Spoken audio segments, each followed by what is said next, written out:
Estamos aqui reunidos mais uma vez e para conversarmos sobre política em geral e desta vez trazendo o senador Rogério Marinho, líder da oposição no Senado, ex-ministro do governo anterior do presidente Jair Bolsonaro e várias outras coisas, deputado federal, secretário de governo. Eu aproveito para decretar aberta, como é costume aqui, mais uma sessão da Confraria do Brito.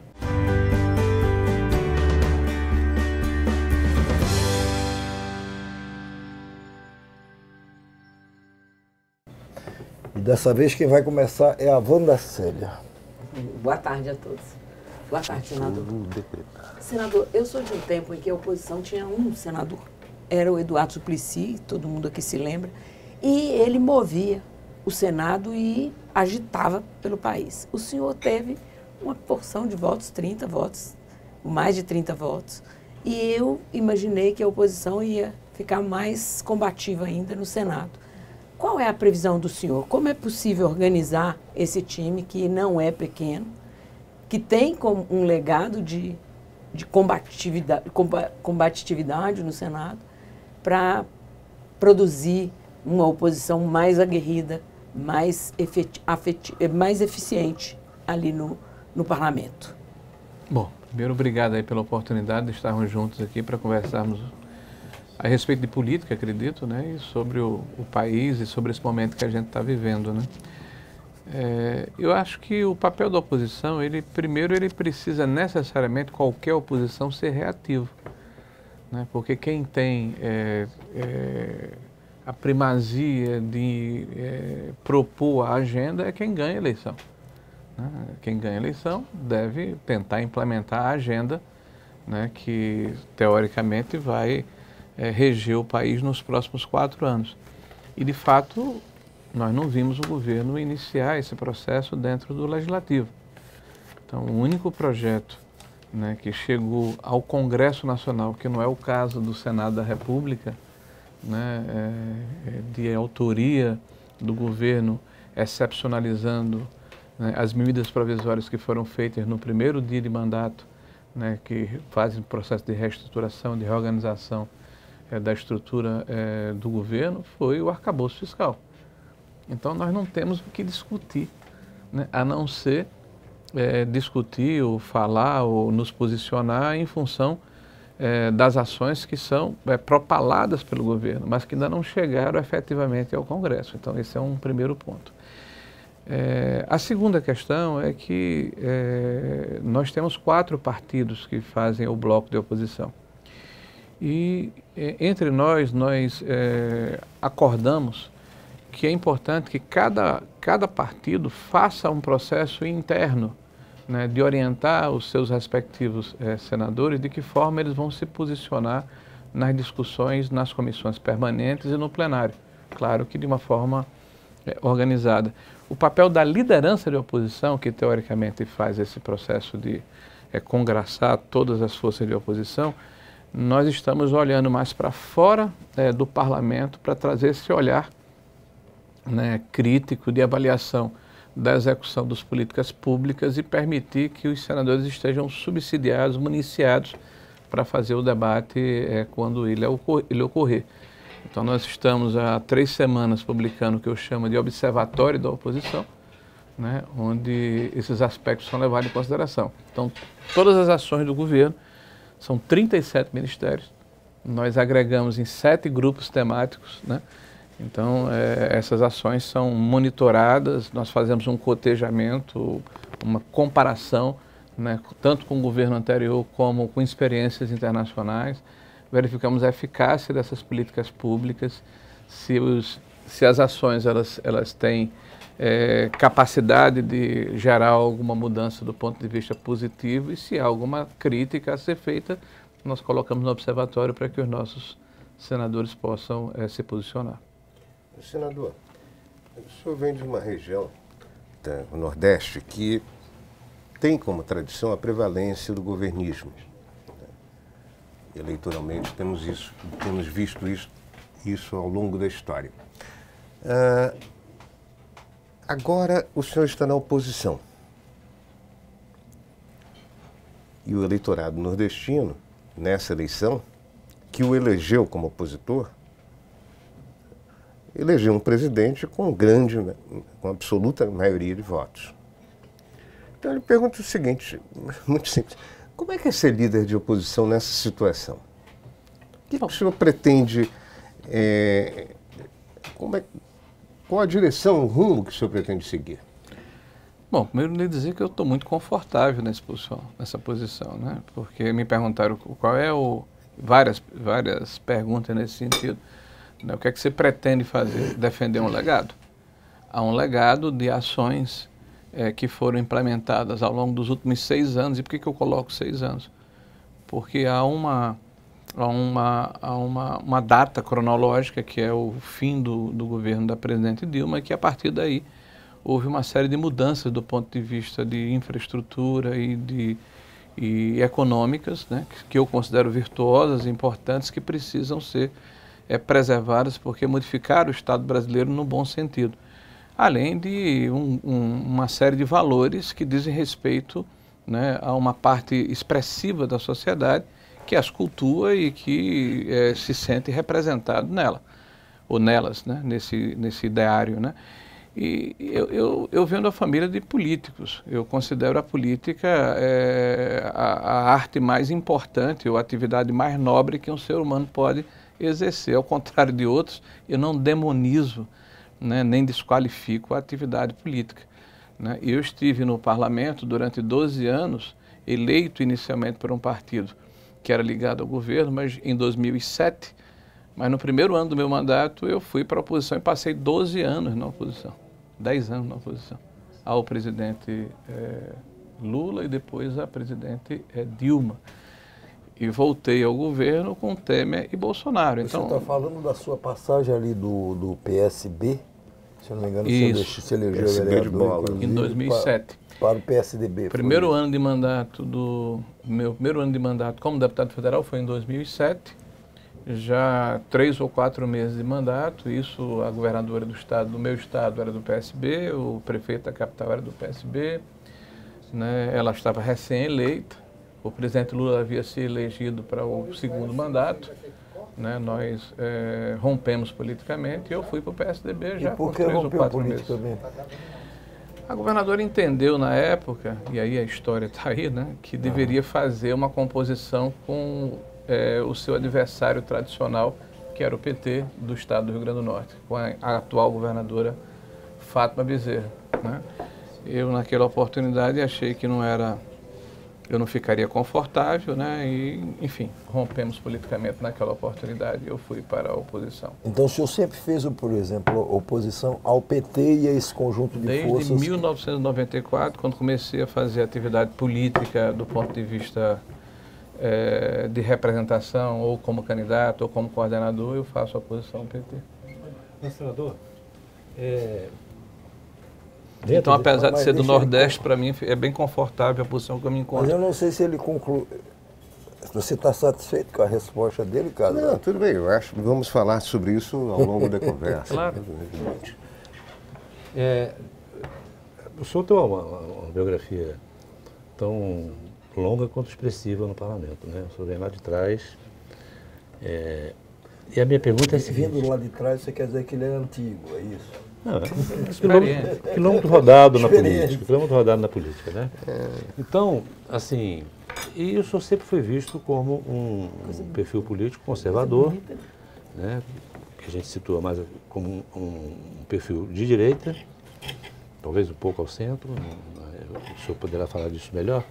Mas a minha questão é a seguinte, hoje o senhor é líder de um partido que tem um percentual minoritário, porém expressivo, do que vem sendo chamado da extrema-direita, que onde se identifica mais o bolsonarismo. É bom você dizer qual é o partido, porque as pessoas não sabem. O PL, né? Então, a minha pergunta é a seguinte, onde o senhor se situa? O senhor é um homem de extrema-direita ou um homem de direita? Olha, eu até agradeço a sua pergunta, porque eu tenho visto, inclusive por Vocês ocasião... não combinaram isso, não? Por ocasião da minha candidatura a presidente do Senado, né, eu fui assim estigmatizado, eu diria até, né, como se fosse um mantra, uma palavra de ordem, que eu representava a extrema-direita, né, contra a democracia, né? Bom, até a gente entende a questão das narrativas, mas era importante que as pessoas pudessem entender, à luz da filosofia política, o que é extrema-direita, o que é direita, o que é esquerda, o que é extrema-esquerda ou o que é centro, né? Então, primeiro, eu acredito que a extrema-direita ou a extrema-esquerda são igualmente reprováveis do ponto de vista de que se utiliza da atividade política para atacar os seus adversários de forma violenta. Tá? Então, quem age dessa forma tem o meu repúdio em qualquer espectro ideológico. Tá? Eu acredito que a disputa política necessariamente tem que acontecer dentro do campo do contraditório, da apresentação de ideias e de argumentos. Então, quem exaspera, quem ultrapassa, quem utiliza de outros meios não tem, né, o meu apoio e, pelo contrário, tem o meu repúdio, se me permite, né? Então, eu me sinto, hoje, muito parecido com o que eu era há 20 anos atrás. Tá? Porque há 20 anos atrás, tentando entender mais assim, os conceitos que me moviam, eu comecei a estudar um pouco mais. Então, pode parecer até, talvez aqui um pouco pretensioso, mas eu me sinto muito identificado com o Burke, né? Que é o Edmund Burke, que é o pai do conservadorismo. Né, e era o contraponto à Revolução Francesa na época, né, e que ao longo do tempo, né, ele vai estabelecendo uma linha de conduta que faz com que eu me sinta muito próximo dela. Quer dizer, eu não sou conservador no sentido de que haja, por exemplo, uma estagnação da sociedade, ou um cesseamento, né, das mudanças sociais que necessariamente precisam acontecer, mas que elas sejam gradativas, né, e que a gente tenha o apego necessário à nossa tradição, à nossa cultura, ao que nós representamos. E, para mim, de uma maneira muito forte, muito própria, a nossa herança de civilização ocidental. Tá? Então, para mim, isso é o que me move, é como eu me sinto, né? Com esse papel de um conservadorismo, eu diria assim, mais tradicional, com a visão liberal, mas não extremada na economia. Por exemplo, eu acho que o Estado, sempre que for necessário, ele precisa existir, né, para resolver problemas de desigualdades. Né? Ele precisa calibrar, né, por exemplo, o desenvolvimento em regiões como a minha, que é o Nordeste brasileiro. Ele não pode estar retirado da vida pública. Tá? Por outro lado, eu não acho que o Estado ele deva fazer a ação ou a missão da iniciativa privada. Ele faz mal. Tá? Então, vamos imaginar isso, para resumir, que eu sou um pouco o centro-direita.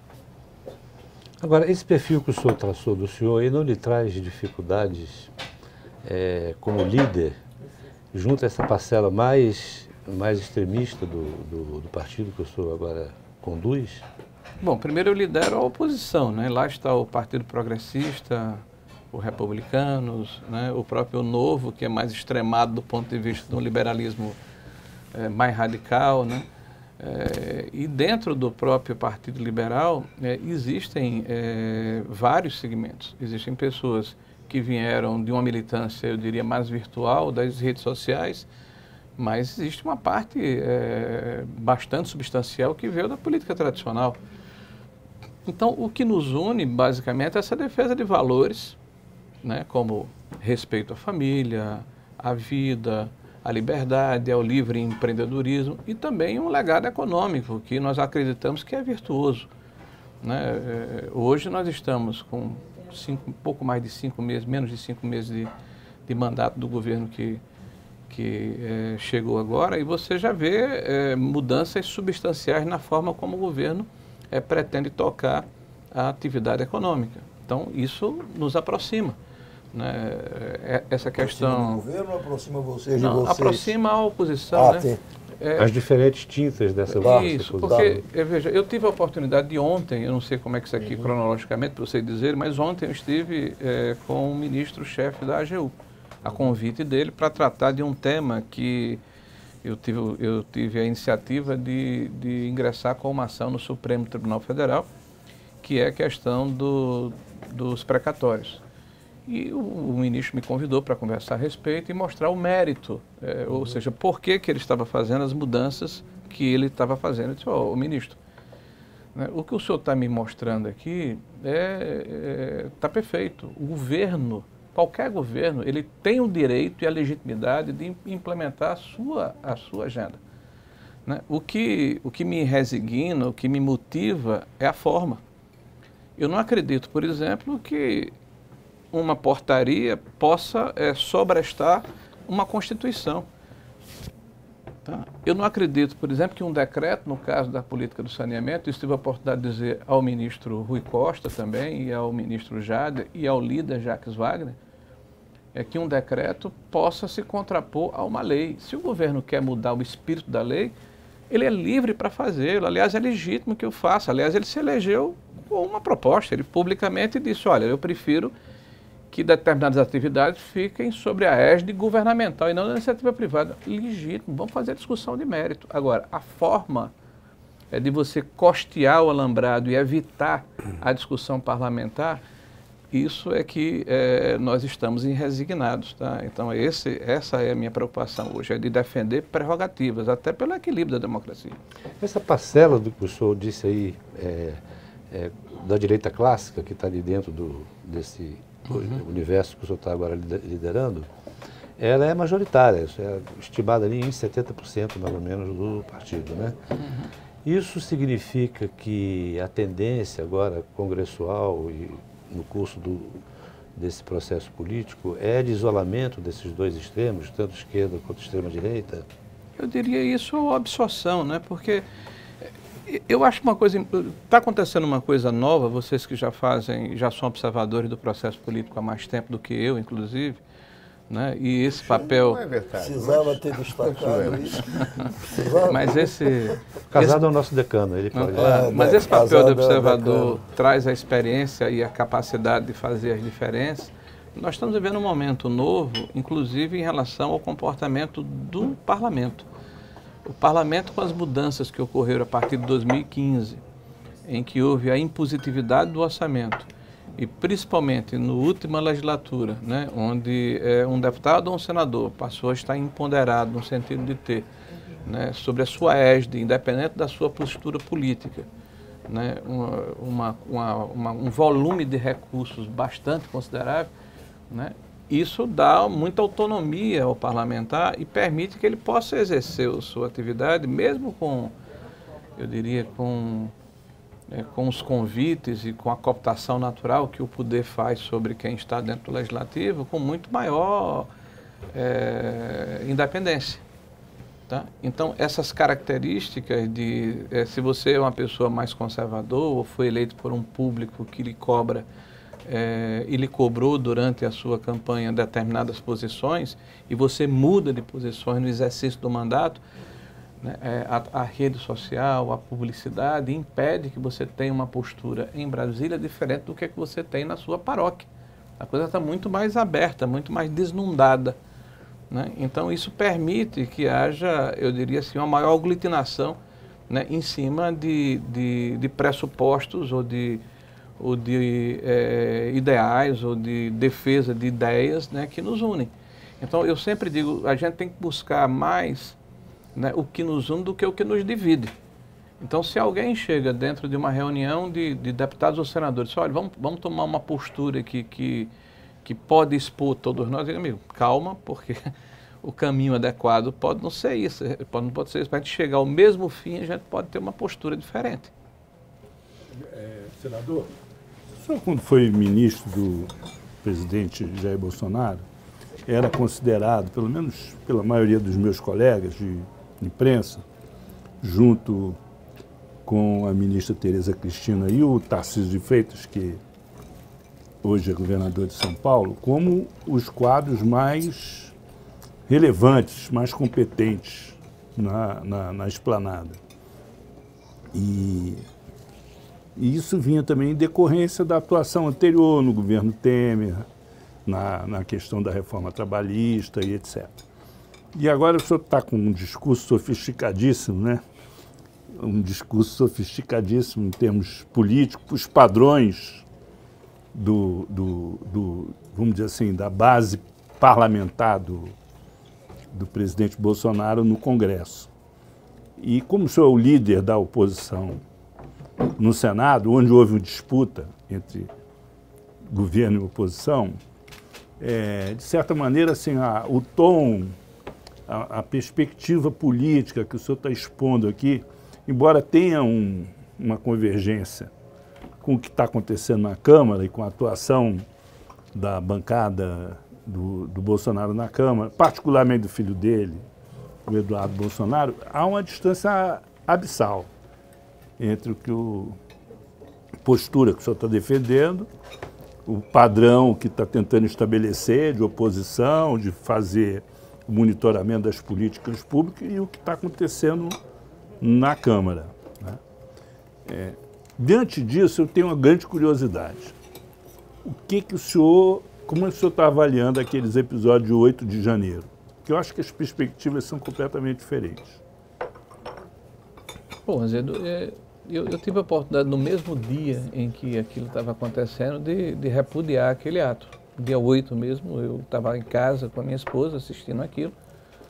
E minha sensação foi de mortificação. Não, estava em Natal. Uhum. Eu estava em Natal, né, e minha sensação foi de desânimo, foi de frustração, foi de mortificação, porque é impensável que o Brasília, que já tem mais de 60 anos, em nenhum momento da sua história teve aquela profanação, né, dos 3 prédios que representam a nossa democracia. Muito mais do que o episódio, é o simbolismo do que ocorreu. Tá? E aquilo foi repudiado por todos nós. Né? Qualquer um, independente do espectro ideológico que acredita na democracia, não pode aceitar aquilo de uma forma passiva. Né? Mas só por curiosidade, o Flávio Bolsonaro também repudiou? Bom, eu não O sei. senhor diz todos nós, o senhor está generalizando. Mas a generalização cabe inclusive a você, Noblar. Eu falo de uma maneira geral. Eu digo, claro que eu não, especificamente, eu não sei quem dos 200... generalização a favor do bem, tudo bem. Quem dos 200 milhões de brasileiros, eu imagino e propugno e defendo que todos nós temos que estar igualmente indignados com o que aconteceu naquele momento. Quem defende a democracia não tem a dúvida, né? Bom, passado o episódio, né, qual foi minha preocupação? E eu tenho declarado isso publicamente. Porque esse episódio está vivíssimo aí, né? Mas passado o episódio que eu falo cronologicamente, né? Imagina, passado o dia 8 de janeiro, qual foi a minha preocupação? Que aquele episódio pudesse justificar a continuidade de um estado de exceção que nós vivemos desde fevereiro de 2019. Porque a criação dos dos inquéritos, né, tanto do fake news como das milícias digitais, na hora em que eles foram abertos, que foi uma questão do próprio tribunal, utilizando o regimento do tribunal de uma forma ampliada, entendendo que as agressões ao tribunal, mesmo fora do ambiente físico, né, do tribunal, estariam acobertados pelo regimento, eles estão permitindo que nós tenhamos uma situação, guardada as devidas proporções, parecido com o que ocorreu na Lava Jato. Tá? Do juiz universal, das prisões estendidas, né, da dificuldade de acesso dos advogados aos autos de processo. Então, eu defendo e defendi, por ocasião inclusive da minha eleição a presidente do Congresso Nacional, que era a responsabilidade do presidente daquela instituição, e tenho falado isso com o Rodrigo Pacheco, né, fazer a necessária interlocução institucional para que nós possamos resgatar e voltarmos aos trilhos da normalidade democrática. Porque se o estado de exceção for justificado pelos eventuais ou pretensos, na visão do STF, arroubos autoritários do presidente da República, tá? O dia 1º de janeiro em diante nós temos um outro presidente da República. Tá? E em algum momento isso tem que ter fim. Sim, mas senador, com o interregno no dia 8 de janeiro. Não, né? em algum momento tem que ter fim. Eu não estou defendendo que o processo ele seja extinto. Eu estou defendendo que ele seja concluído. Tá? E após a conclusão, e quem for eventualmente indiciado e tiver culpa, seja penalizado. Eu não estou aqui, passando a mão na cabeça de quem cometeu ilícitos. Não, o que eu quis dizer foi o seguinte, cronologicamente, dentro do raciocínio que o senhor fez, dia primeiro assumiu o outro governo, mas no caminho teve uma outra atitude agressiva que possivelmente agravou o estado de exceção. Mas foi exatamente o que eu estou dizendo ao Azedo, que a minha preocupação foi que este evento do dia 8 de janeiro, né, está obstaculando, está impedindo que nós voltemos a uma situação de normalidade que é necessária para que o país volte a essa normalidade necessária, que viremos a página. Porque eu prefiro estar aqui discutindo com vocês, por exemplo, né, como é que vai ficar a economia do país, se nós vamos voltar a gerar emprego, se o país vai voltar a crescer. Chegaremos a esse ponto. Né? Mas a CPMI não agrava, não atrapalha esse rumo? A CPMI ela é um fato. Então vamos partir de um fato consumado. Né? Então o que é que a CPMI deve se debruçar? Está dado, está precificado e amplamente noticiado de que 1.500 pessoas aproximadamente foram presas no ato, né? Essas pessoas foram processadas, o Ministério Público está apresentando as denúncias ao Supremo Tribunal Federal, que de forma regular tem aceito essas denúncias e essas pessoas dentro do processo que o STF estabeleceu serão eventualmente julgadas e processadas e caso sua culpa seja constatadas, serão condenadas. Aqueles que financiaram esse ato, nós estamos vendo pela imprensa de que o Supremo Tribunal Federal também já tem esse conhecimento, tanto é que tem feito busca e apreensão em vários estados da federação, né, para buscar os autores desses financiamentos. Aqueles que estimularam no dia 8 de janeiro e pediram que houvesse a invasão e o quebra-quebra e fizeram isso de maneira pública ao irem às redes sociais da mesma forma, estão identificados e sendo processados, né, pelo Supremo Tribunal Federal, mas nós temos uma lacuna que precisa ser preenchida. Né? Explica melhor. A lacuna, Ricardo, é a seguinte, quem permitiu que isso acontecesse. E isso ocorreu ou por dolo ou por culpa. Porque há mais de 60 anos nós conhecemos Brasília. Não seriam 5 ou 6 mil pessoas que ingressariam naquele perímetro da forma como fizeram e depredariam os 3 prédios. Então, se foi incompetência, ok. Vamos verificar quem por incompetência permitiu que aquilo se desse. E se foi dolo, também quem vai dizer é a CPMI. Perfeito, mas eu queria voltar um pouquinho, um ponto um pouco anterior. O senhor por 2 vezes usou a expressão estado de exceção. Em política as palavras têm peso específico, assim como na filosofia. O senhor citou aí o Edmund Burke. Qual é a semelhança entre o estado de exceção hoje e o da ditadura militar? Bom, eu posso dizer o que está acontecendo hoje, depois posso tentar fazer uma analogia para você. Não, eu queria entender o seguinte, o uso da expressão estado de exceção mas ambas na são política reprováveis, brasileira... Mas ambas são reprováveis. Mas o uso dessa expressão, ela caracteriza um momento específico da história, onde havia um AI-5, um Congresso fechado, um Supremo Tribunal sob cabresto, tá? e censura efetiva. Parece que esses ingredientes hoje não E o avô do senador irritado com essa situação. Irritado com isso. Estou falando do deputado Djalma Marinho. Não pensei em citá-lo, mas, enfim. Não, mas fica à por vontade. que eu não consigo entender a aplicação. Não, eu preferia não fazer essa analogia para não ferir susceptibilidade. Mas vamos falar por que eu falo em estado de exceção. Tá? Eu não estou... talvez eu esteja tergiversando da sua pergunta. Você pede que eu faça uma comparação. Mas vamos lá, o que acontece hoje, vou deixar o seu cargo você comparar. Eu prefiro assim, tá? Se você me permite. Por favor. Né? Nós temos 2 inquéritos abertos de ofício. Isso vai contra um princípio consagrado, né, nos cânones da questão jurídica brasileira e da democracia ocidental desde a época dos romanos. A justiça é inerte, ela precisa ser provocada. Tá? Então você tem abertura de processos por iniciativa do Judiciário. Do Supremo, né?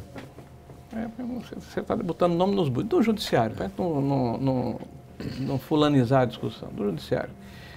Nós temos juízes que são parte do processo e estão conduzindo o processo, que se dizem, inclusive, agredidos. Isso que ele perguntava, quando eu nominei o STF, eu disse assim, essa questão do não ofício, quando eles são a Suprema Corte, se ela é atacada, quem é que provoca a defesa? O Ministério Público. Que não fez isso. Bom, não é? Aí se o juiz teve um juiz que foi ameaçado de morte. Veja, me desculpe, o Ministério Público, quando você tem uma lei em qualquer lugar do mundo, e aqui não é diferente, ela é um consentimento comum. Então, se você quer mudar a lei, faça uma outra lei, sobre pena e risco de você quebrar o que eu chamo de manto constitucional que nos protege a todos. Aí cabe a pergunta, a oposição fará uma lei para evitar situações similares? Qual é a força da oposição? Para propor, eu tenho, mas para fazer com que ela tramite, mas se você me permitir, eu posso continuar. Ontem eu recebi 60 advogados dos presos de 8 de janeiro, reclamando que não sequer tiveram acesso aos autos do processo. E são 60, então 60 mentindo, né? Foram 60 advogados. Então você não ter direito a acessar os autos do processo, do seu constituinte, né? Você ter ações que estão ocorrendo, como por exemplo, um determinado prefeito incentivou em outubro ou novembro, né, que houvesse uma mobilização em marcha para Brasília. Isso, outubro ou novembro. O Judiciário afasta o prefeito por 30 dias. E não tem nada na legislação que ampare para que ele seja afastado. Você tem situações, eu poderia aqui elencar várias, eu dei algumas mais evidentes. E isso significa que é uma relativização dos direitos e a supressão de instâncias. Imagine que a churrasqueira de Sobradinho, hipoteticamente, seja julgada pelo STF porque estava nesse movimento e ela seja condenada porque os autos estão sendo muito parecidos, praticamente iguais, de culpa. Então, quem ingressou dentro do Supremo Tribunal Federal e tem uma imagem caracterizando isso, identificando aquele cidadão como quem depredou, quem pegou eventualmente aquele negócio todo incêndio e jogou contra um objeto do STF, né? Ou quem chegou no dia de 9 horas da noite, desceu do ônibus e foi preso lá em frente ao quartel. Então, vamos imaginar que por um erro processual essa pessoa seja imputada a mesma culpa de quem depredou. A quem ele vai recorrer? Se houve a supressão da instância. Mas isso foi hipótese das instâncias, né? O senhor mesmo disse que houve uma situação excepcional, que há 60 anos a gente acompanha Brasília e nunca aconteceu o que aconteceu. Mas a pergunta foi por que eu acho que há exceção. Eu estou explicando e dando exemplos concretos de que nós estamos... Mas até agora... Não, veja, isso começou em fevereiro de 2019. 8 de janeiro é um episódio ao longo dessa questão cronológica deplorável, absolutamente injustificável, mas é um episódio nessa linha do tempo de mais de 4 anos. Você está dizendo que não há quero 4 monopolizar aqui, anos, nos mas últimos Mas 4 fica à vontade. Não é o caso aqui de monopólio nenhum. Sou contra monopólios e oligopólios também. Mas até agora, pelo seu relato, entende? O que eu consigo captar, compreender, é uma situação de eventual irregularidade processual, irregularidade jurídica, mas não um estado de exceção. Como é que isso... Quando o senhor fala, adequa esse isso? episódio agora é mais um episódio que vem desde 2019, salvo engano, foi isso? Não, eu estou dizendo que o dia 8 de janeiro é nessa excepcionalização, né, que eventualmente poderia justificar pela excepcionalidade, pela agudeza, pelo impacto do fato, mas ele ocorreu 4 anos antes, já existia essa questão da excepcionalização. Isso significa... Ou relativização quer dizer, dos nos direitos. últimos 4 anos, de alguma maneira, O judiciário está pisando na linha? O judiciário... Ao longo dos últimos 4 anos, o judiciário estabeleceu né, uma forma de se contrapor ao que ele identificou como agressão à democracia, tá certo? Acima do que a legislação preceituava. Senador, só para retomar o fio da meada, que é a pergunta que eu fiz lá atrás. Eu sei, mas aí ele avançou em algumas coisas, eu não queria perder pelo menos essa chance. Não, fica à vontade. Me diga uma coisa. Não brigue. Não, vá, Azevedo. Não, mas fica à Não, vontade. depois eu retorno. Senador, o senhor foi um dos que mais articulou a instalação da CPMI para apurar o 8 de janeiro. Havia um claro objetivo da oposição de fazer exatamente isso aqui que o senhor estava, de certa maneira, introduzindo na discussão, né? De que a necessidade de apurar as arbitrariedades que supostamente estariam sendo cometidas pelo Supremo Tribunal Federal, particularmente o ministro Alexandre de Moraes, dando nome aos bois, né? Na investigação do 8 de janeiro. Esse é assim, isso toda a imprensa noticiou e tal, essa era a motivação. Agora, a sensação que nós estamos tendo é de que, diante dos últimos acontecimentos envolvendo o ajudante de ordens do presidente Bolsonaro, dos depoimentos, que a gente não se sabe ainda direito qual o verdadeiro teor, do ex-ministro da Justiça Anderson Torres, que teve a prisão dele relaxada, né, ontem, a sensação é de que a oposição está puxando freio de mão, está perdendo o entusiasmo com a CPMI. E pela conversa que o senhor está tendo aqui com a gente, a sensação é mais ou menos essa também. Eu não senti assim, uma empolgação com a tarefa da CPMI. Como é que está isso? Que efetivamente, qual é o objetivo da oposição nessa primeiro, CPMI? Azevedo, eu lhe escutei atentamente, mas eu quero só fazer uma retificação. A CPMI não é para investigar a arbitrariedade do STF ou de qualquer ministro. A CPMI é para apurar 8 de janeiro. E eu disse claramente aqui que está dado 3 situações. Né? As situações são de quem perpetrou, quem financiou, quem incentivou. Não está dada a situação de quem se omitiu. Então, a defesa que a gente tem feito é nessa linha.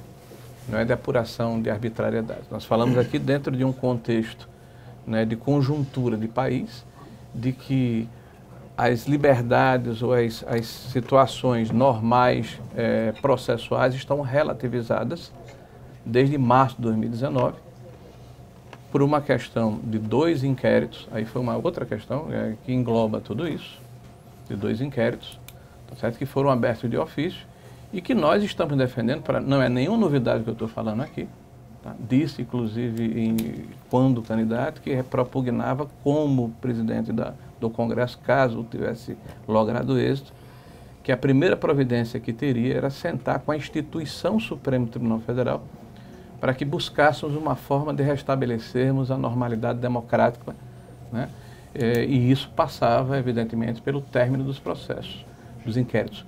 Não com extinção, né? Não estou propondo aqui que sejam extintos. O senhor falou isso. Estou propondo que eles sejam concluídos e que a gente volte à senda natural. Que o Supremo Tribunal Federal exerça a sua função importante, né, de dirimir os conflitos que a sociedade tem, que o Legislativo faça a sua parte de legislar e de fiscalizar o Executivo, e o Executivo tente colocar e implantar a agenda que ele imagina que é importante para o país. Tá? Para mim isso é essencial, tá? E é o que eu tenho defendido com toda a convicção. Em relação à sua pergunta, isso tem sido plantado pelo governo, né? Porque na última semana, de uma forma, eu diria até mais enfática, vários veículos de comunicação nos procuraram, a mim em especial, para fazer a pergunta que você me faz aqui. Vocês desistiram da CPMI? Em nenhum momento nós recuamos, né, da CPMI. Né? Até porque nós acreditamos que é importante que essa discussão ela seja absolutamente transparente. Né? Porque esse é um episódio que precisa ser superado, essa página precisa ser virada. Quem perpetrou essa barbaridade precisa ser punido. Agora, quem permitiu que isso acontecesse, ou por incompetência, que é possível, né? Ou por dissídia, incompetência, ou por dolo, de forma premeditada. Quem vai dizer é a investigação. Mas é importante que isso aconteça. Então, nós não estamos recuando da nossa posição. Inclusive, apresentamos os nomes que nos foram solicitados pelo presidente, e foi na sexta-feira, na terça-feira de manhã estavam apresentados à mesa do Congresso. Peraí, me permita. Pois não. Me permita, senador. Pois não, o Azedo, que foi quem formulou essa pergunta, que era sobre essa questão do golpe de 8 de janeiro, da tentativa de golpe fracassada do 8 de janeiro, e aí, de repente, agora o senhor, de alguma maneira, muito habilmente conduziu essa discussão para a excepcionalidade que nós vivemos desde 2019. Quer dizer, precisamos restabelecer a normalidade democrática. Quer dizer, este governo que, por fatos mais do que comprovados, conspirou ou propiciou ou estimulou atos golpistas, de repente ele foi vítima de um estado de exceção ou parentesco de exceção desde 2019. É isso ou eu estou entendendo mal?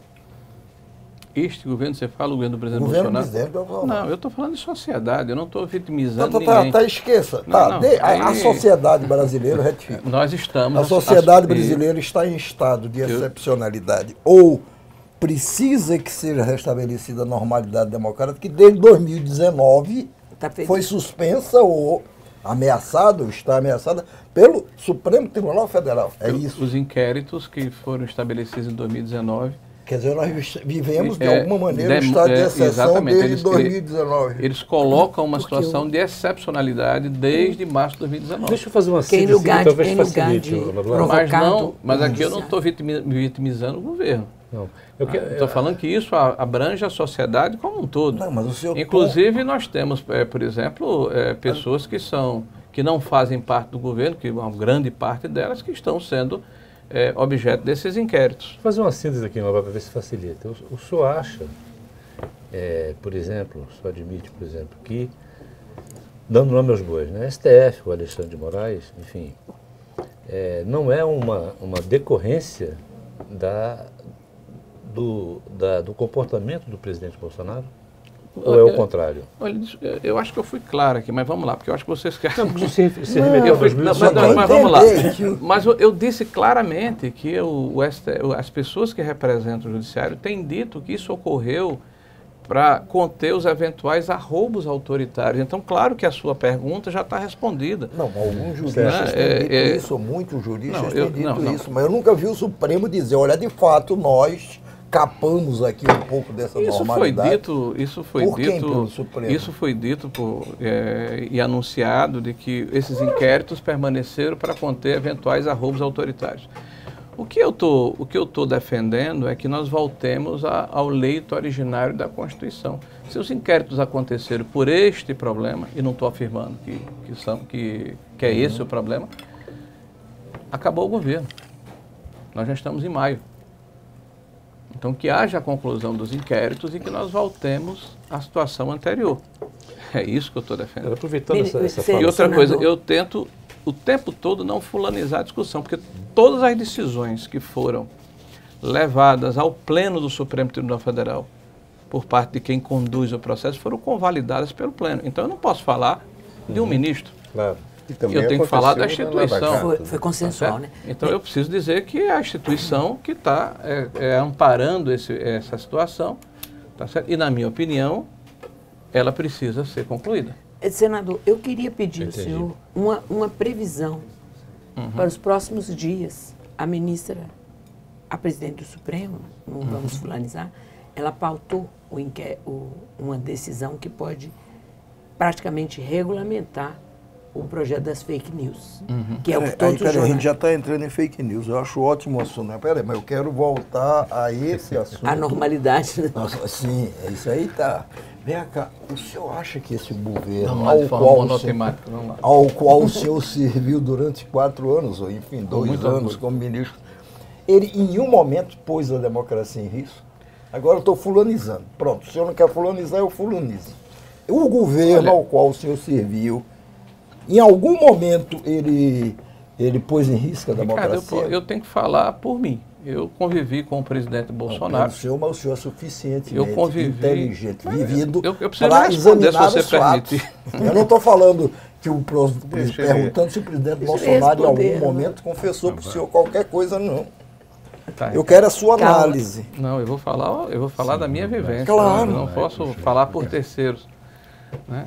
Eu quero lhe dizer o seguinte, que no tempo em que convivi com o presidente Bolsonaro, eu não testemunhei e nem estive presente em nenhuma ação que ele, porventura, tenha perpetrado contra a Constituição brasileira.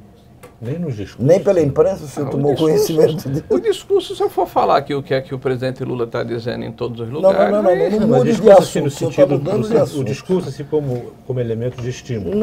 Não como elemento concreto, de ação concreta contra a Constituição, mas o discurso como elemento de estímulo. Você também.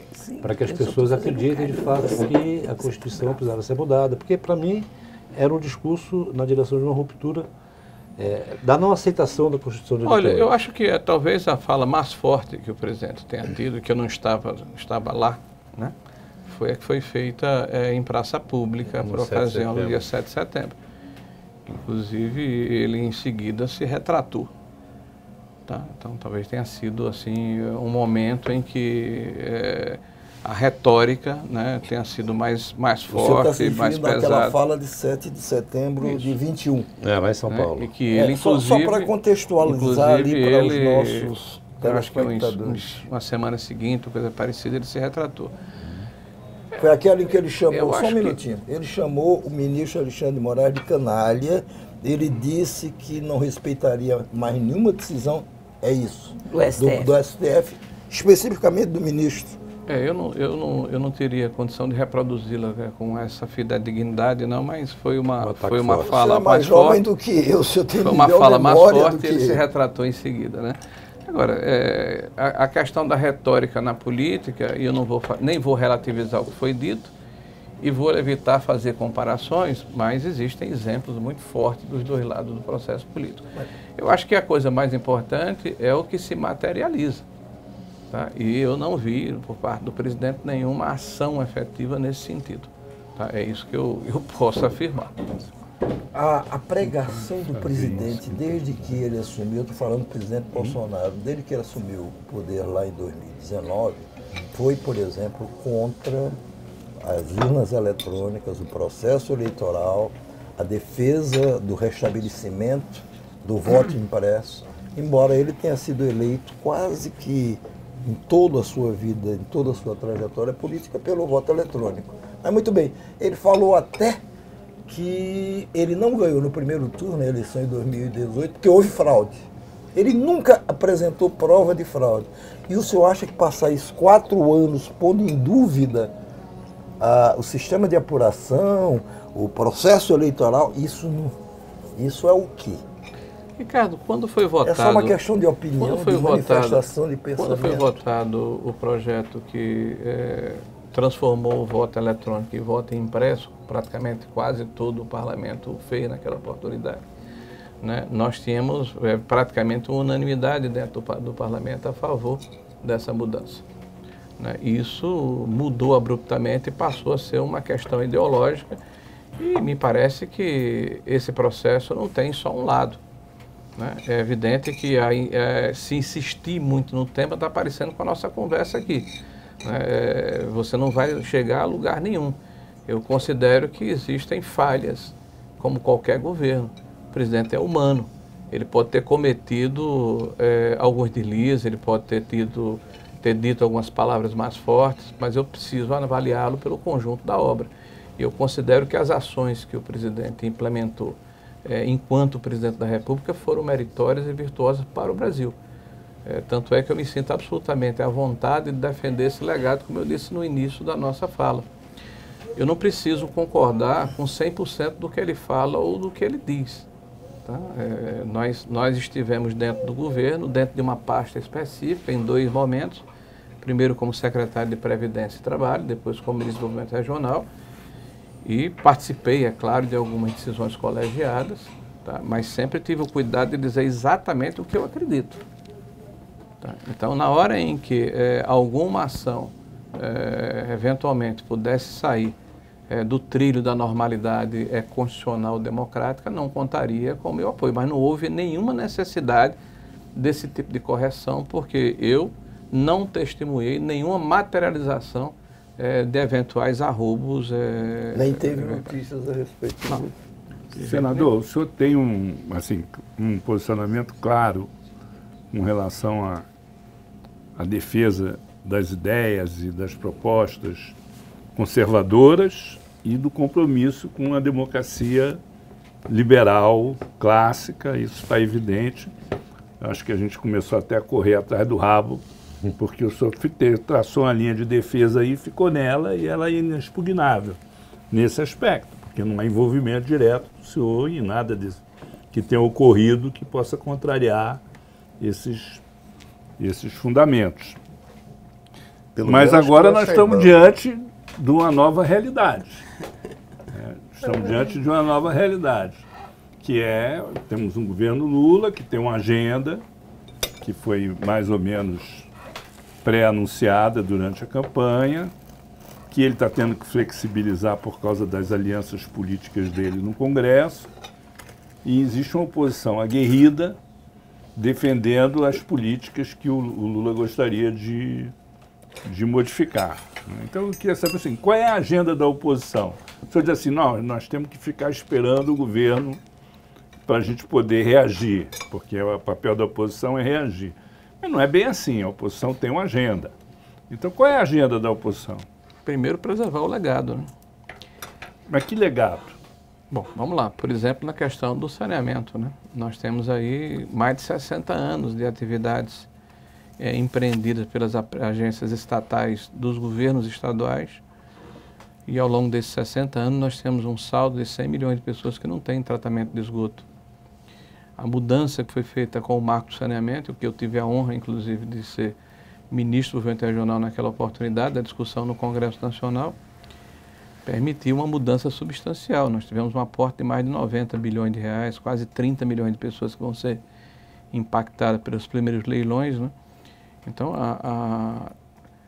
não é pouca coisa preservar as mudanças virtuosas que foram feitas na legislação e os seus impactos na vida das pessoas. Essa batalha foi ganha na Câmara. Como é que vai ser no Senado? Bem, eu acho que o que foi ganho na Câmara é o fato de que o governo deveria buscar... Para aí, né? Não, deveria buscar o remédio constitucional. Se quer mudar, faz uma medida provisória, né? Ou um projeto de lei, né? Ele tem todo o direito de defender a mudança da política pública, não tenha dúvida. Nós não queremos cercear o direito do Executivo de propor o debate. O que nós estamos discutindo é o mérito, né? Desculpe, é a forma. Né? Eles estão costeando o alambrado. Então, a questão do tratamento do esgoto e da água no país é uma estratégia que nos une, né? E que é central na oposição, porque nós sabemos que o governo não vai parar. Mesmo que o governo recue do decreto, ele vai voltar a fazer essa discussão, né? Pela conversa que tivemos com os ministros, essa é uma decisão muito clara do governo. Isso é informação, né? Que vocês chegaram deles. Ontem eu tive uma reunião com o ministro Rui, com o ministro Jader e com o líder Jacques Wagner. Então, eles nos mostraram o mérito da sua definição. Eu disse a ele, olha, mérito a gente discute. Todo projeto pode ser melhorado. Ninguém é dono da verdade. Agora, a primeira questão entre nós aqui é a forma que nós achamos estar equivocada. Quanto ao mérito, a gente pode discutir. Participação mais ou menos em PPP, aporte de orçamento geral da União para pequenas cidades, isso pode se discutir. Mas a questão de se dar mais prazo para estatais estaduais, adiando um problema que já foi adiado indefinidamente, que é o tratamento do esgoto, a permissão para que haja a intervenção nas regiões metropolitanas sem a necessidade de que haja licitação. Enfim, tem questões que nos dividem profundamente. A outra ação que para nós também é muito importante é permitir que o que nós chamamos de profissionalização da gestão das empresas públicas, ela não sofra solução de continuidade.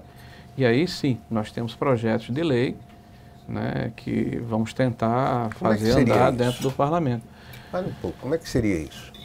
Olha, o último ano do governo do PT, em 2015, mostrou que houve um prejuízo de 32 bilhões de reais, né, nas empresas públicas, né? E em 2021, nós tivemos um superávit de 182 bilhões de reais. O que é que aconteceu? Em 2017, 2016-17, houve a lei, né, que impede das estatais, né, que impede o acesso a essas empresas, a cargos de direção, a pessoas que exerceram cargo de direção em partidos políticos, né, com aquela vacância de 36 meses. Isso gerou, dentro dessas empresas, até uma questão de recrutamento de executivos através de headhunters. Ou seja, se privilegiou a questão técnica em detrimento da ação política. Né?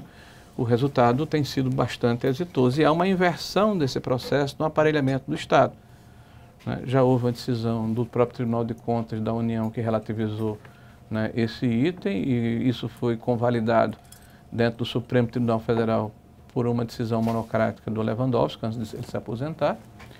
Nós temos já algumas empresas com essa ocupação, mas nós ingressamos com projetos de leis e com ações junto ao Judiciário. Então, estamos tentando, dentro de um acordo no Colégio de Líderes, dar uma agilidade maior à votação desse tema que achamos que é relevante, que é a profissionalização das empresas públicas. Nós temos também uma ação que nós achamos que é essencial e é evidente que nós não temos nenhuma necessidade de fazermos a discussão de forma casuística, ou seja, vamos atingir essa administração, por exemplo. Isso pode ser a partir da administração subsequente, até para permitir que o atual governo, enfim, cumpra os compromissos que eventualmente possa ter tido por ocasião da última eleição, que é a necessidade de que o Senado da República seja consultado na ocupação de órgãos importantes, de cargos importantes em organismos multilaterais como o BRICS, desde que sejam do Brasil a titularidade da escolha, né? Porque a nossa preocupação não é a personalização do processo, mas a possibilidade de que esses organismos possam ser utilizados como instrumentos de política circunstancial, como aconteceu com o BNDES em tempos anteriores. Nós temos aí um enorme prejuízo pela concessão, né, de empréstimos que foram feitos a países, né, muitos deles por convergência ideológica e não pelo critério técnico. Né? Então, até hoje...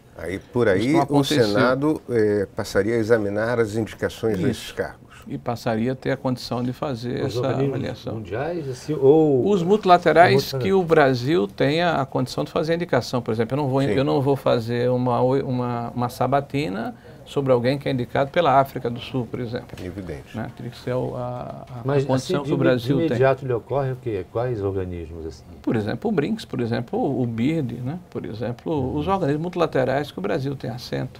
Mas inclui bancos como o BNDES, etc., instituições o BNDES já tem um... Não, Não tem, mas deveria ter um mecanismo. Você me lembrou bem, a gente estava pensando nos multilaterais. Isso pode dar uma ideia para a oposição. Você está começando a estimular. Não tem, tem razão. Vai ser acusado agora. Você tem razão. Aí veja, por exemplo, nós tivemos também um projeto sobre a questão dos fundos de pensão.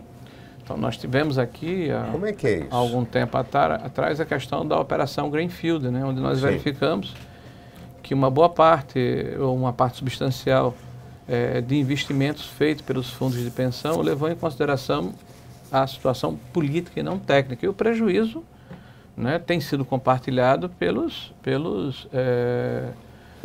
beneficiários desses fundos, que estão pagando até hoje um pedaço a mais da sua remuneração para fazer frente aos rombos que foram apresentados. Então, o governo agora, por exemplo, apresenta o presidente da Previ, só para ficar nesse exemplo, mas foram em dois fundos grandes, um patrimônio de 250 bilhões de reais, uma pessoa que eu não vou discutir a idoneidade dela, porque eu não conheço, nem é o mérito do nosso questionamento, mas que tecnicamente não tem a condição, o acervo para gerir uma quantia tão grande, sem ter passado antes por alguma área congênere, onde ele tem essa capacidade, essa técnica para ser o administrador de 250 bilhões de reais. É uma pessoa que veio do movimento sindical, sem nenhum demérito, mas toda a sua vida foi no movimento sindical. Uma situação similar, digamos assim, à do Pazuello na saúde, né? Do general Pazuello na saúde. E a gente pode, inclusive, levar em consideração o fato de que as indicações para ministérios importantes, relevantes, poderiam também levar em consideração não só o aspecto político, né, da afinidade do governante, mas também a condição do acervo técnico, né? Eu não vejo mal nisso, né? Eu acho que a profissionalização da gestão pública ao fim e ao cabo, mas esse desenho, um bem que beneficia a sociedade como um todo. Né? Esse desenho que o senhor acaba de traçar aqui me sugere, junto com aquilo que o senhor mencionou no começo da conversa, que é para usar essa palavra que não consigo, num momento, encontrar outra e acho horrível, é empoderamento dos parlamentares.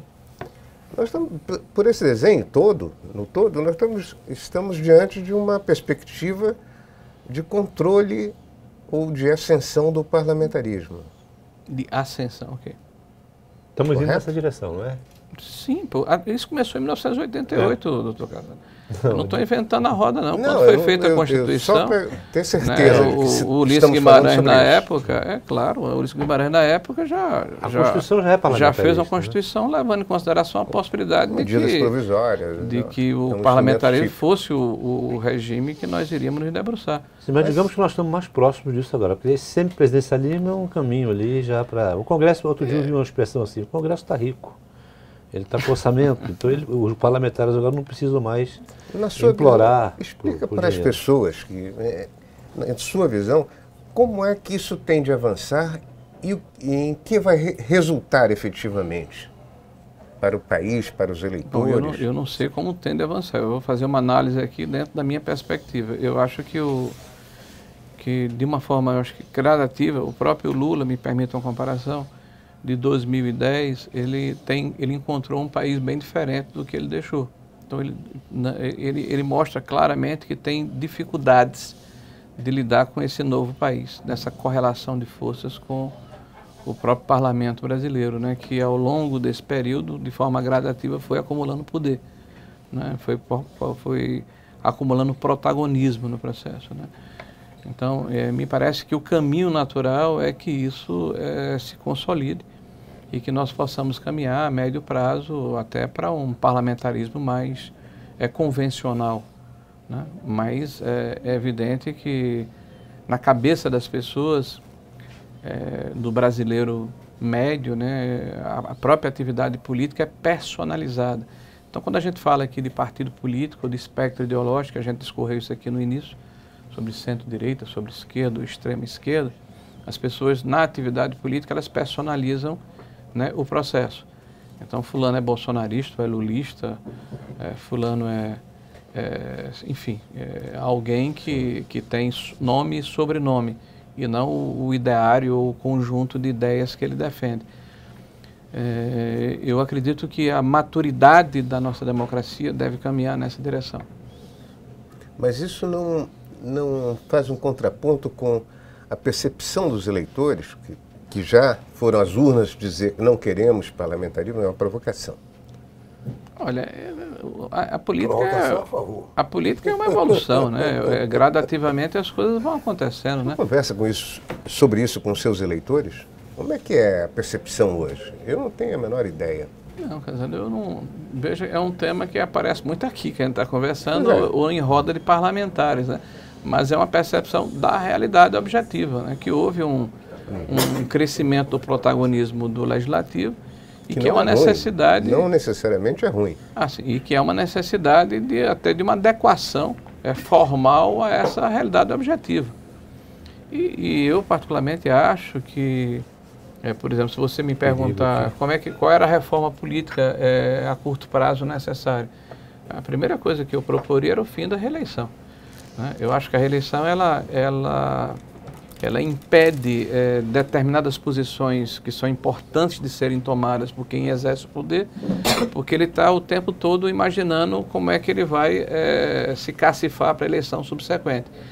Então, eu diria que o excesso de concessões que são feitas com essa questão da reeleição contamina o mandato. Então, você dá uma longevidade maior ao mandato, vamos imaginar 5 ou 6 anos, e não haver a possibilidade da reeleição, me parece um caminho adequado. A outra questão, o próprio parlamento já está trabalhando nessa linha, com a legislação que foi aprovada, gradativamente você reduzir o número de partidos e permitir que eles tenham uma maior identidade do ponto de vista ideológico, né? O espectro ideológico precisa ficar mais claro para a população, o que é que este partido defende, o que é que aquele partido defende, né, para que eles possam fazer o seu cotejamento. Isso já está acontecendo. Sim, já está acontecendo. Talvez não na velocidade adequada ainda, mas já está acontecendo e poderia ter antes, né? sido muito antes, se não fosse o que aconteceu há alguns tempos atrás. A revogação da lei de barreira pelo STF. Você não querer que eu fale mais aí do judiciário? Não. Mas o judiciário se retratou disso, né? Vamos dar essa... tardiamente, mas se retratou quando a matéria já estava vencida. Quantos partidos teremos em 26 na sua contabilidade ou na sua projeção? Eu acho que vai cair o número de partidos, até porque já está havendo uma arrumação natural com as federações, né, com as fusões. Mas eu acho que o Brasil e qualquer democracia madura, né, deve comportar, eu acredito que no máximo 5 ou 6 legendas, não mais do que isso. Eu não vejo um número de ideologias diferente dessa gradação aí. Me parece que o que acontece além disso, né, há uma superposição. E o senhor consegue ver, num quadro de meia dúzia de partidos, caracterizadamente ideológicos, o senhor consegue vislumbrar uma união da centro-direita apartada da extrema-direita, assim como do outro lado? Como acontece em outros países. Veja que o Dentro próprio... do mesmo partido, por exemplo, no seu partido? Todo partido tem divisões. Eu acho que assim, um exemplo mais acabado é o próprio Partido dos Trabalhadores, né? Quantas correntes tem o Partido dos Trabalhadores? O próprio PSOL, que é eu diria que é a radicalização do Partido dos Trabalhadores, que ocorre, né, por ocasião da primeira reforma previdenciária que foi apresentada, né, pelo governo do PT, que quando é governo aí tem que ter uma responsabilidade diferente de quem é a oposição, né? Me parece que é assim, né? Então, dentro do próprio Partido dos Trabalhadores isso ocorre. Então, quanto maior o partido, maior a diversidade eu diria, de tendências, né? Mas dentro do que converge, o que minimamente une esse grupo de pessoas. O senhor acha que o ex-presidente Bolsonaro chegará elegível em 2026? Eu espero que sim, Ricardo. Eu vou torcer que sim, mas não está sobre o meu controle. Não, né? É claro que não. Não, fora a sua torcida eu sei, mas pelo andar da carruagem, pelo que o senhor percebe, pelo que o senhor sabe. Essa foi a melhor resposta do dia. Vamos lá, veja, é o tipo da situação que está sobre a égide, né? Sobre sobre o escrutínio de um tribunal eleitoral que certamente está debruçado sobre os processos, não é um só, né, e que, né, vão ser analisados, acredito eu, sobre a luz da lei do Estado de Direito, e por isso mesmo acredito que ele será absolvido e vai manter a sua elegibilidade, o que é importante para a democracia. Deixa eu fazer essa pergunta de outra forma, senador. O senhor acha que a expectativa já gerada em função dessa possibilidade de ele ficar inelegível, somado a todos esses desgastes, dessas coisas que estão aí, já produziu assim, alguma desidratação na liderança dele? Quer dizer, ele já está abrindo espaço para outras lideranças que cheguem? Porque a política vive de expectativa, né? Expectativa de poder, expectativa de realizações. E parece que essa expectativa de poder dele já está mais reduzida. Nós temos aí gente falando do Tarcísio de Freitas como herdeiro desse eleitorado, essa coisa toda. O senhor vê isso como uma realidade? Vamos lá. Até como você me formulou, normalmente eu repito o que eu disse para o Noblat, tá? Você foi tão suave na pergunta que vou tentar lhe responder. A gente combina, acha que é o ótimo, seria que a gente combina esses papéis aqui, um faz papel de mal, o outro malzinho e o bonzinho, né? A estratégia aqui melhorar a forma da pergunta. Estratégia do interrogatório, mas olha... É mais ou menos isso. A preocupação que nós temos aqui é buscar convergências. Então, quando você olha aqui o cenário político brasileiro, é bom lembrar que quem elegeu Lula não foi só a esquerda, né? Sim, sim. Nem a esquerda tradicional, nem a esquerda mais radical.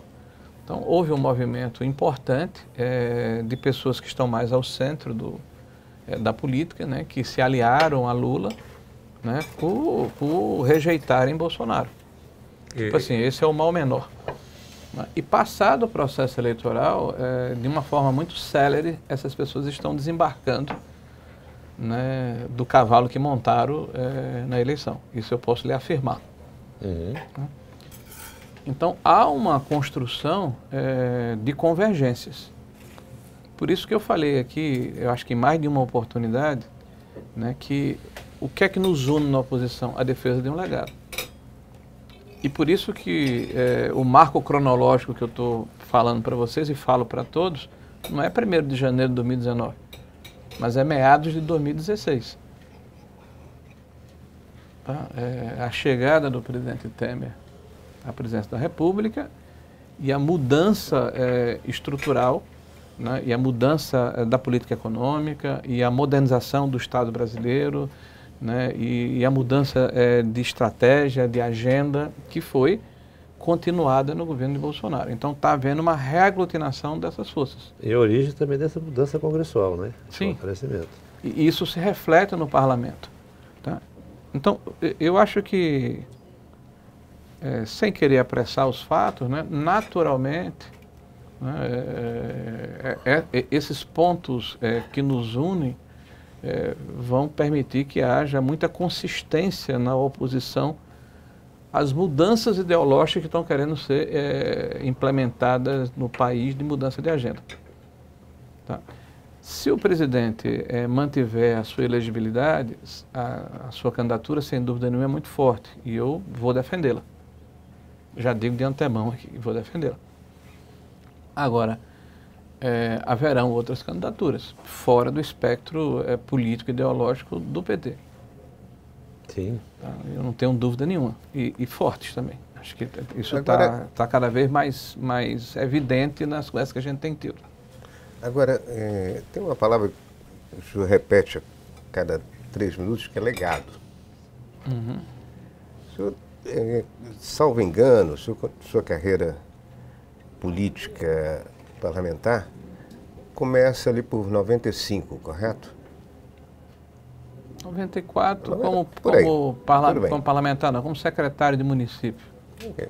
Parlamentar meados 2000. Da década de 90, do século passado. Parlamentar 2000, calma. Nós temos aí então, uma situação de legado de 3 décadas, 4 décadas praticamente, o senhor viveu esse período também, em que é um legado questionável do ponto de vista econômico, porque depois da redemocratização, chegamos a uma situação, hoje, em que, em 14 estados, a maior parte da população economicamente ativa depende dos cofres públicos, programas assistenciais, etc.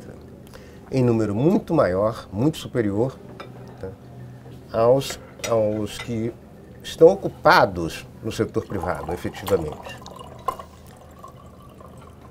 Temos uma situação de distribuição de renda que é escandalosa em termos globais.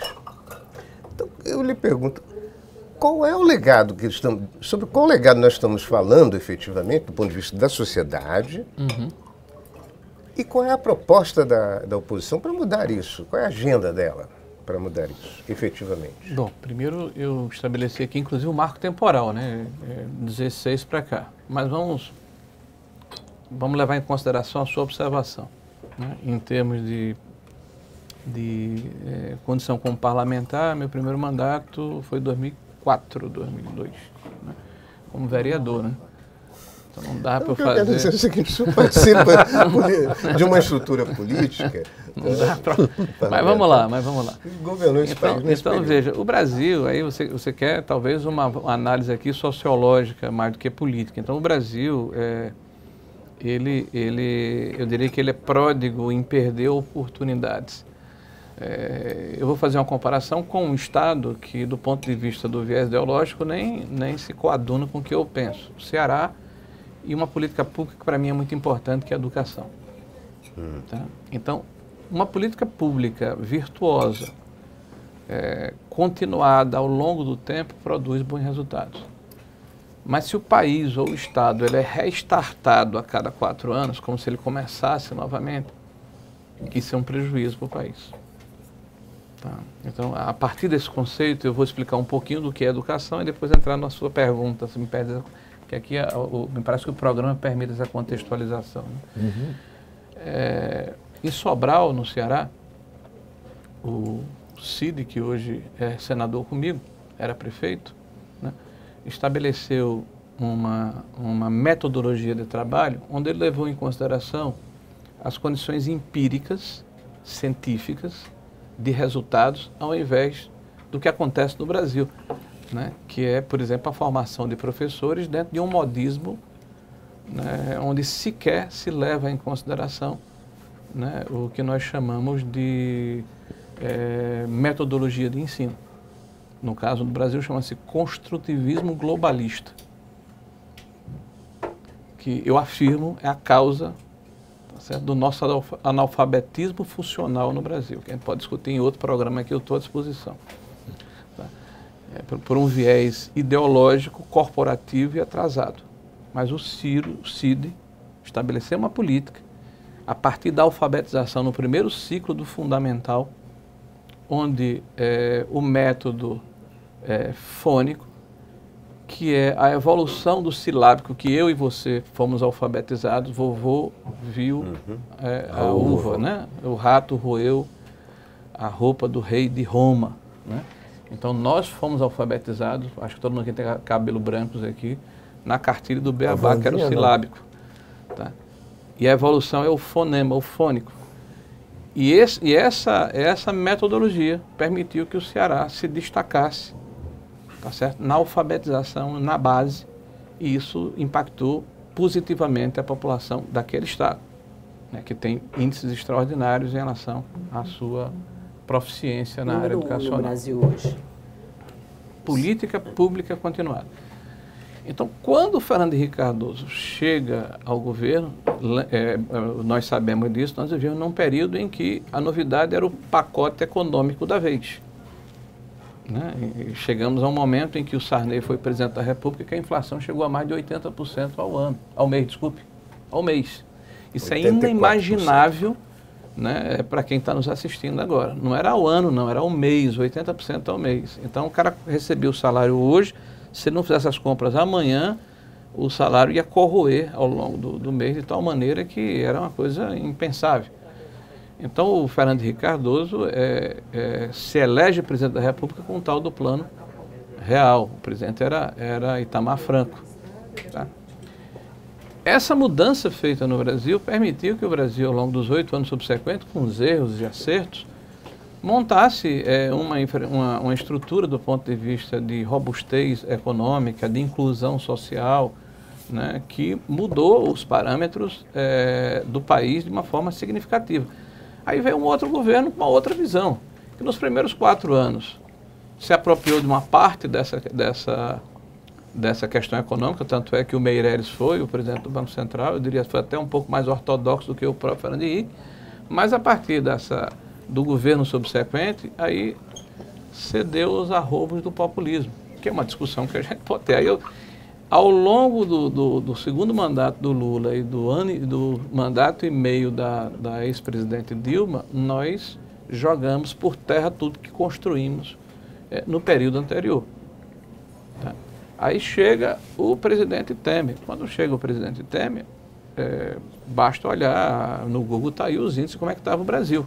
Uhum. Então nós tivemos aí 6 anos de reestruturar o país do ponto de vista de diminuir o tamanho da burocracia, racionalizar o Estado, profissionalizar a administração pública, modernizar a legislação.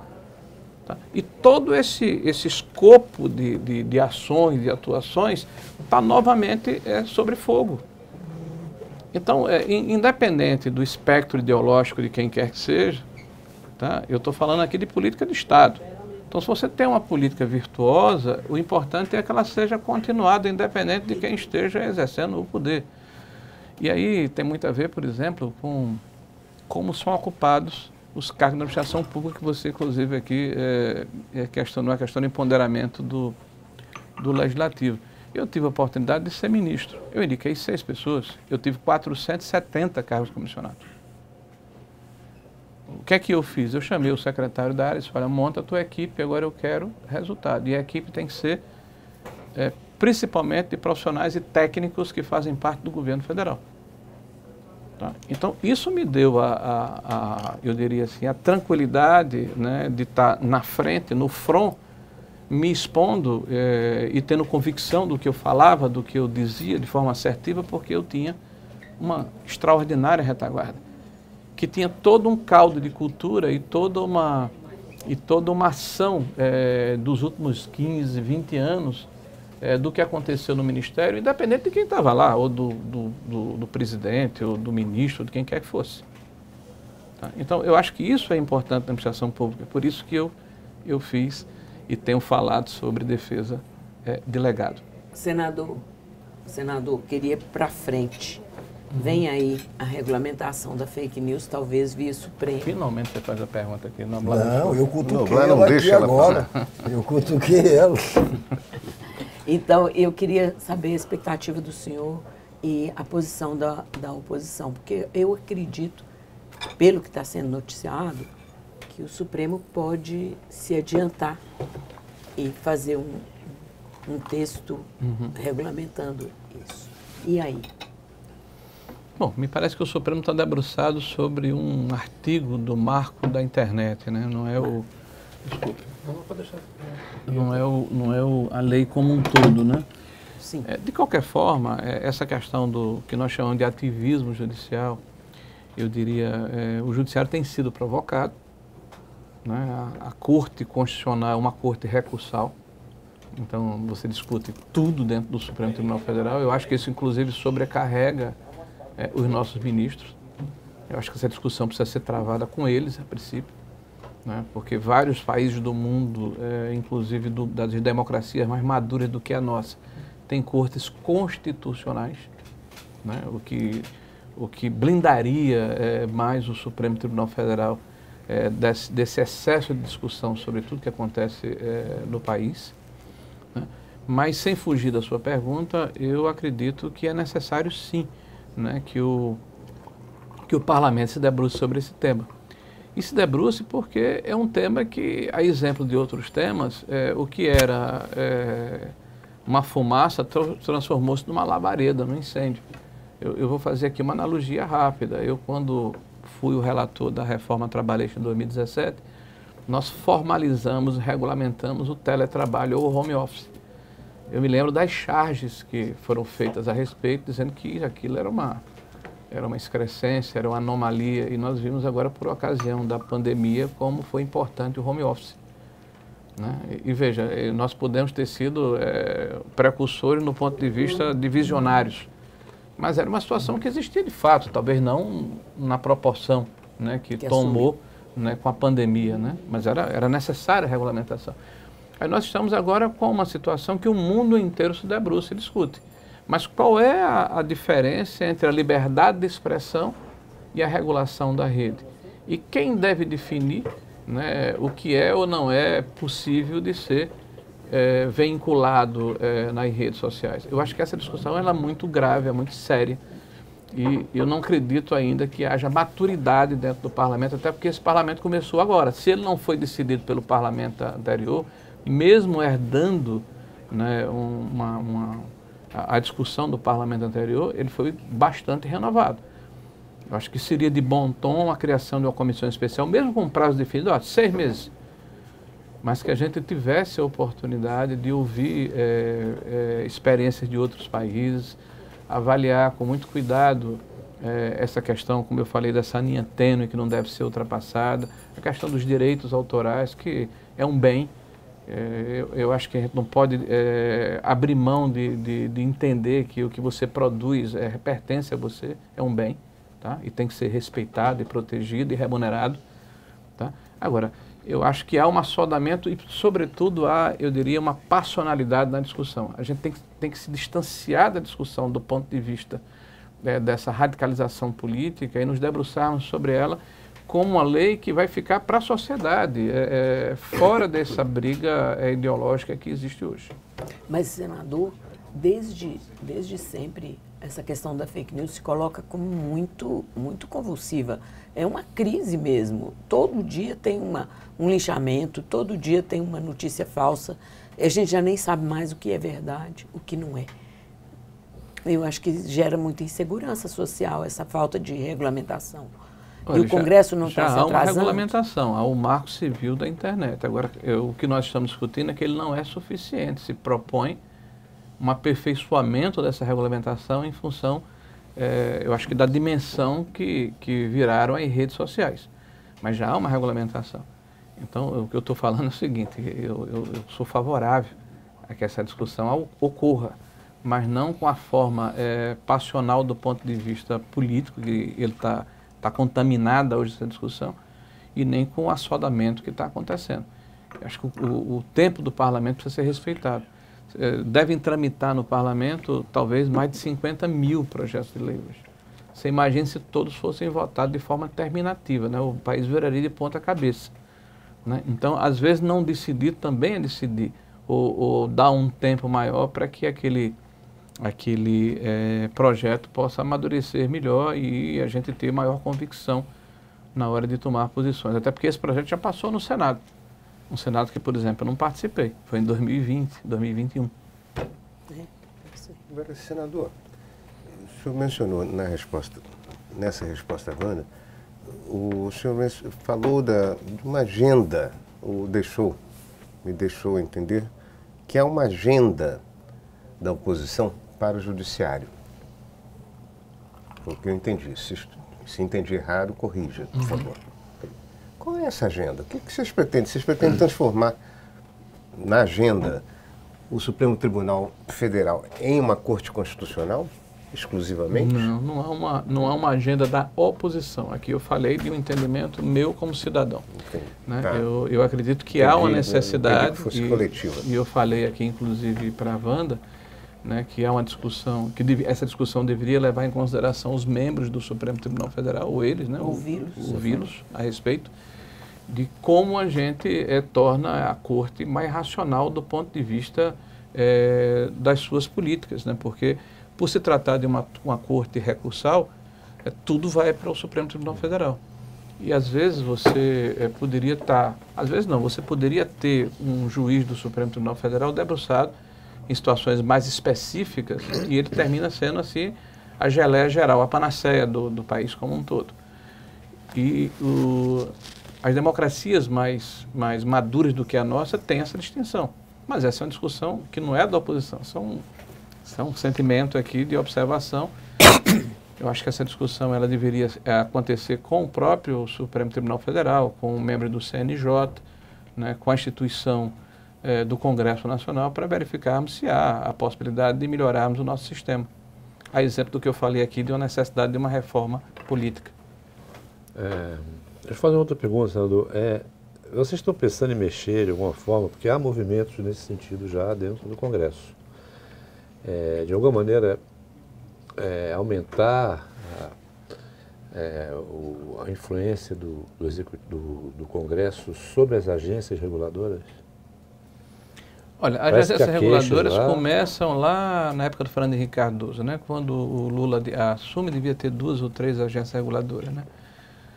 E elas foram feitas justamente porque o governo do Fernando Henrique Cardoso começou a transferir a responsabilidade de empresas públicas tradicionais para a iniciativa privada. Então elas foram criadas como uma espécie de ombudsman, né? Uma espécie de mediador entre o cliente final, que é a sociedade, e quem executa aquela atividade sob a supervisão do Congresso Nacional. No caso do Senado da República, né? As agências reguladoras já temos aí mais de 20 anos, né, de sua atuação. Eu não vejo um movimento orgânico, mas eu acredito que qualquer instituição, né, que já tenha essa longevidade, já tenha esse cabedal de ações e de experiências, ela merece ser avaliada, né, quanto à forma como elas estão se conduzindo.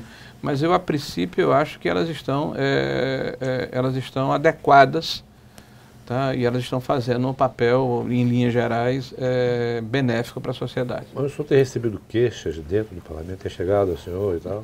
Sim. Quem chegou a gente deve ter chegado ao senhor. Sim, né? Aí faz parte, né? Lá é um grupo heterogêneo, né? Olha, 581 lá, é gente pra caramba, todo mundo pensando uma coisa diferente.